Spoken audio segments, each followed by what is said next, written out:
Welcome to America's Heroes Group. America's Heroes Group Roundtable, which she serves, she matters, she voices. Coalition with Partner with Sistah Soldier. Today is Saturday, November 13th, 2021. November is Military Family Appreciation and Alzheimer's Disease Awareness Month. The host is Kelley. My name is Sean Claiborne, the co-host, Army National Guard veteran. Our executive producer is Glenda Smith, and our digital media producer is Ivan Ortega of Scouts Honor Productions. And also, don't forget to join us on America's Heroes Group on our Facebook live streaming. You can see us on Facebook. Just search America's Heroes Group. You can also like and share so other people can get information and resources and referrals. You can also listen to America's Heroes Group on the iHeartRadio app. Just search America's Heroes Group and watch us on streaming platforms like Roku, Amazon Fire TV, Apple TV, and Zondra's TV networks. That's Zondra's with a Z. So we have a great person on our panel today, and that is Wanda Petty. She's a U.S. Army veteran and president and CEO of She Vet Inspire, and also Dr. Liz Henry, pediatrician, youth advocate, and consultant. And we're going to talk about reconnecting with your teen. Now, some information about Dr. Liz Henry. She has written a book, You Are Not a Bad Parent. Reconnect with Your Teens was #1 on the Amazon list as a bestseller. So, Wanda, give us some background. Introduce us to your wonderful guest that you brought to the table today. And also, how are you doing? Hi, Sean. It's Sister. I'm doing well. Thanks for having me. That's great. So tell us a little bit about Miss Henry before we have her on. We'll give her a real good introduction. Yeah. So Dr. Liz is a specialist with connecting parents with their youth, their teens, and as we know, as service members, due to our travels and our dedication to our work, it sometimes gets to be laborious to connect with our children and try to maintain that balance. And to be honest, it gets lost in the workflow. And so I thought that it would be really great to bring someone like Dr. Liz on board to share some strategies and techniques from her expertise and her background as a pediatrician to give us some insight on how we can connect with our children, before, during, and after service so that we could have the lifestyle that we ultimately desire to have as service members to live a normal life as much as possible. And so Dr. Liz, she has a vast amount of experience and has brought solutions and worked with many, many parents. And so, there is no one else that I thought that could be such fitting to share with us as a mother from the perspective of connecting with our children. So thanks for being here, Dr. Liz. Well, thanks for having me, Sister and Sean. Thank you for coming.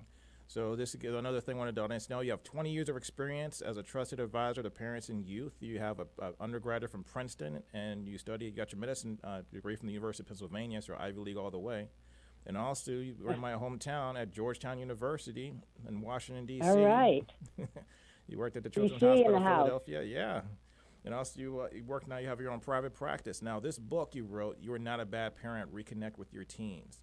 So tell us a little bit about that and also the importance of making sure that I read parts of your book. It was really actually a very good read, first of all. Okay, great.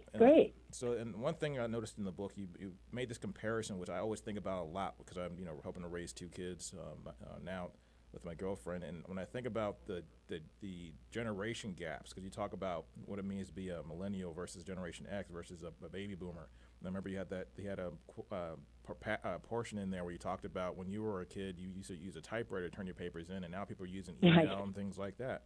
You had a story where you. Yeah, I was dating myself. You were talking on the phone with your boyfriend on the house phone. When I grew up, there wasn't no such thing as a cell phone when I was a kid. I mean, if you did, it probably weighed 25 pounds. If you had a cell phone, and it's something you couldn't carry around. It wasn't really portable. So, but then you had to. So now kids got cell phones and social media, things like that. So tell us about the complexities and where that disconnection happens, and then what are some of the strategies we can do to try to reconnect? Well, sure. It's, as you said, Sean, it's a whole different world now that kids are growing up in. And, a pitfall as parents, as adults, is to compare, like back in the day when I was a kid, we used to do that. And it was good and it worked back then. But now with everything the kids have to go through, social media, technology, cell phones, we're in this pandemic, which is legendary, and remote learning, the threat of terrorist bombings and school shootings and climate change and all of that is created a whole different world and way that they live. So we have to get that as parents and as adults when we interact with them. How we grew up will not translate in their world. And that's where a lot of the disconnect takes place, is not realizing them and meeting them, at their level. I think that's really profound. You said you can't, people, that's how we were raised. That's how I was raised. So right. Our parents told us this is what we did it. I had to walk, 15 miles to school, with one shoe and, the dog chasing me and stuff like that and everything. And 10 feet of snow and all that. But now kids, they don't understand. That world's totally different. That world is gone. So exactly. So what are some of the strategies and methods? There's a couple of things you talked about in the book I thought was really, really good. You mentioned that there was about being able to apologize, being able to acknowledge, and also unconditional love. What are those? Talk about those three things and how that relates to connecting with kids. Apology is very important, and often as parents, and we don't want to apologize, or it's hard for us to apologize because we think it's a weakness or that we're giving in. And I just want to let parents know out there that it's not a fight between you and your child, because often we want to win, we want to be right, it's our way or no way. And it's because it's really about nurturing. How do we nurture our children? How do we teach them in a positive way? How do we foster connection? And one way to do that, and one tip I have, is listen more and talk less. And what I mean by that is listen not to respond, but listen for the sake of listening. Because sometimes we're just listening for an opening to speak and give our opinion or make them feel better, and we're not really hearing what our kids have to say.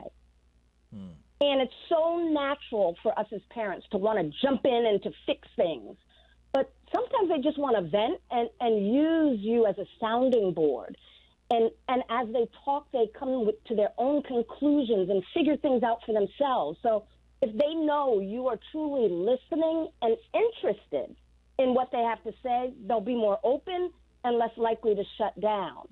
And to go back to the apology, when they say or do something that upsets you, and notice I say when, not if, because inevitably, especially preteens and teens, they're going to do something that just completely is unbelievable. And you may be angry, and you may be upset, and you may be frustrated, and you may yell and even just lose it altogether. But at the end of the day, they need to hear 3 words from you. And those 3 words are, I love you. And that is so important, because your words become their inner voice and will get them through when you're not there. So knowing they're loved is key. It's key. It's so key to unlocking your relationship and bringing you closer. Wow. And it's important. And this is really important. And sometimes we forget because we're in the thick of things. It's important that they know that you accept them for who they are as an individual and as a person, and you love, and they know that you love them unconditionally no matter what. Now, you may not like, I'm not saying they don't suffer the consequences of their actions and they don't have discipline and structure, but they still need to know no matter what they do, that they can come to you and you'll still accept and love them. And that is the key to keeping that relationship close.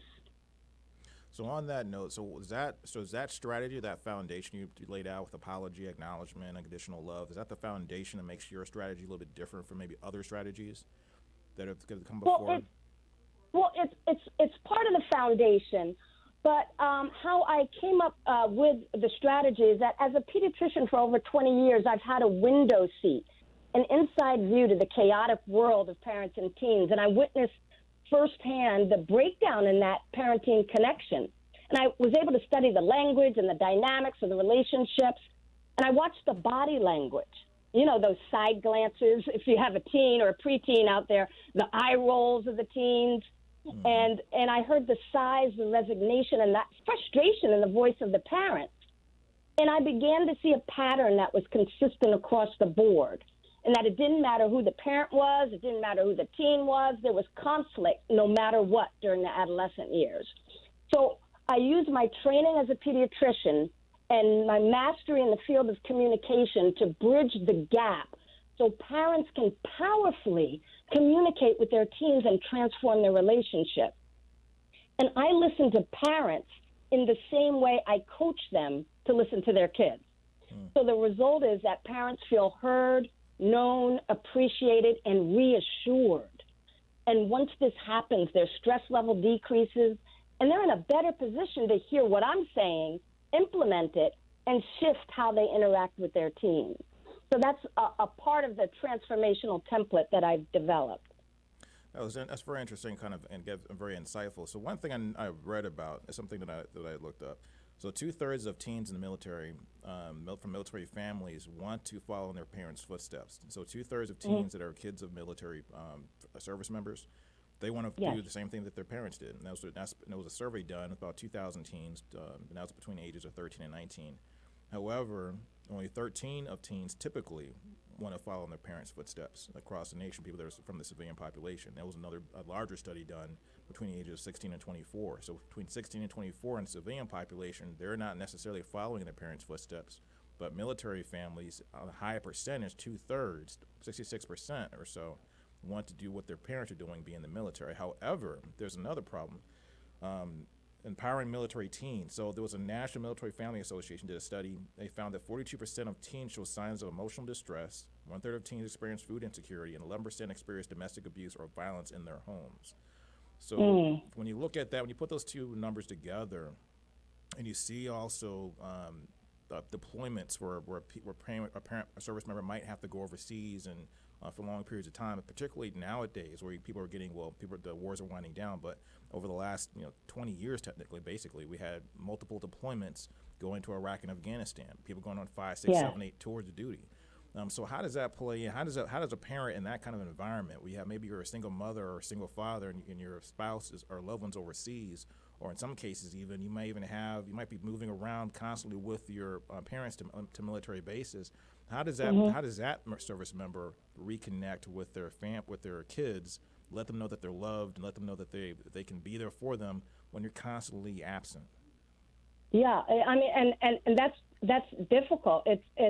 It's really difficult when you're pulled away for a commitment, and teens and young kids really don't understand. And I think the most important thing that parents can do is give them permission to feel. Give your kids permission to feel whatever they feel. Because after returning from deployment, it's hard for everyone to get reacclimated to each other.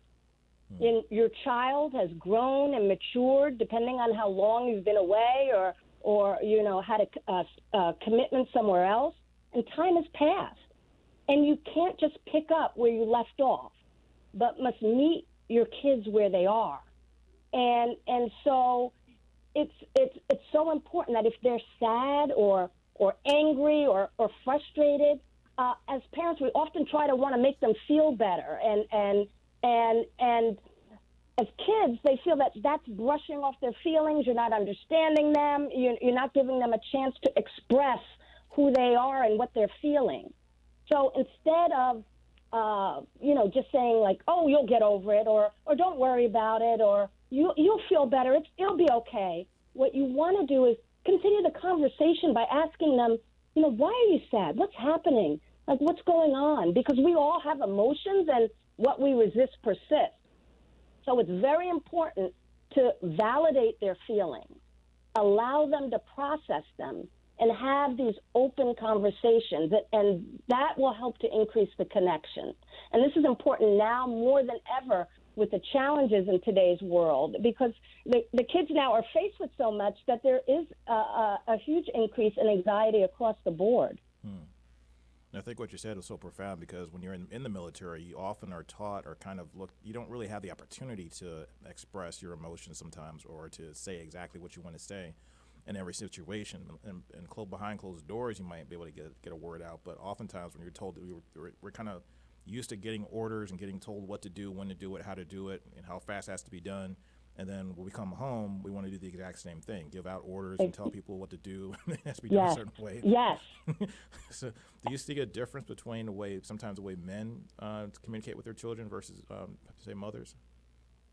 Well, of course, and that's too the way that traditionally, boys have been groomed and structured, and you have to be strong, and you have to be, you can't show your emotions. It's a weakness, and so that translates. So when they're grown men, a lot of times they tend not to be, dads may tend not to be as emotional or express their feelings. But as I said, some, because there are some dads who are very in tune with their kids. Mm-hmm. But it also depends. It depends on how you grew up as well and how you were parented. That comes into play. Mm-hmm. So as a parent, because I say we because I have a 23-year-old daughter, so I know how frustrating it can be to raise kids, especially in the teenage years. But as a parent, we bring a lot of baggage into parenting. And so, in my book, often, I talk about, recognizing how we parent and why we chose to do the things we do. And in recognizing it, we can interrupt it and choose to do something different. Now, I want to mention your book again, You Are Not a Bad Parent, A Pediatrician's Guide to Reducing Conflict and Connecting with Your Teens. Reached #1 on Amazon's the bestsellers list. So you can get that book on Amazon. Is there any places that you can also download or get the book? Yes, you can get it on Amazon, but you can go directly to the website for the book, youarenotbadparent.com, and you can buy the book there. But most importantly, if you go to that website, you can click on the button to get a free bonus audio from me and get on my VIP email list. And that bonus audio is called The Extraterrestrial Approach to Listening. So it's a 10-minute audio that will help you shift your listening like right now. Wow.